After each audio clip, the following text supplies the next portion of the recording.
During a deal, the man noticed something odd. The buyer assembled the gun faster than he, a seasoned killer, could. He deliberately misaligned the scope, yet the buyer still hit the bullseye perfectly. It hit him instantly. She was an assassin too. He remembered that he'd recently requested to retire from the organization, and then this assignment came his way. He was sure the two were connected, but then, she handed the gun back to him, asking him to fire a shot beside her to test the weapon silencer. Jack could have shot the buyer right there, ending his worries for good, but he didn't. He had a better idea. The buyer was very satisfied with the gun, and was ready to close the deal. Even though the gun worked perfectly, Jack claimed it still needed some adjustments. Luckily, the buyer didn't suspect a thing, and agreed to meet again in 3 days. Afterward, Jack drove straight to an auto repair shop. When the owner wasn't looking, he swiped a few small components. At home, he hammered a metal gasket into the shape he needed, cut a steel pipe into sections, and fit the gaskets and pipes together. Finally, he slid the outer casing over it. A homemade silencer, undetectable to the eye. To build a compatible gun body, he bought a used firearm from the black market,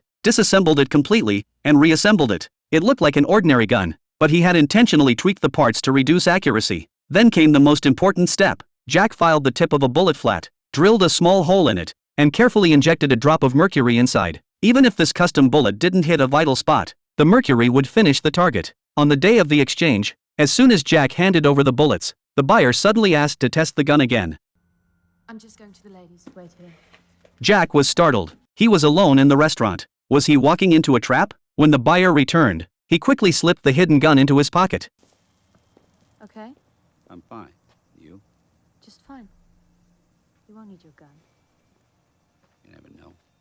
Luckily, she didn't notice anything off, and the deal went through smoothly. Jack looked at the money in his hand, and wondered if he'd been overthinking things. But what he didn't know was, on her way back, the woman received a call from Jack's boss. When he learned the assassination hadn't succeeded, he didn't say much, just told her to keep a close eye on Jack. After everything that had happened, Jack knew it wasn't safe to stay. He discussed leaving town with his girlfriend, but just then, he found himself in the crosshairs of a sniper. It was the buyer from the day before. She pulled the trigger, but the gun exploded in her face. Jack had rigged the weapon all along. He rushed over to check, and confirmed the shooter was indeed yesterday's buyer. Jack held her at gunpoint, demanding to know who was behind the hit. His suspicion was right. It was the very organization he worked for.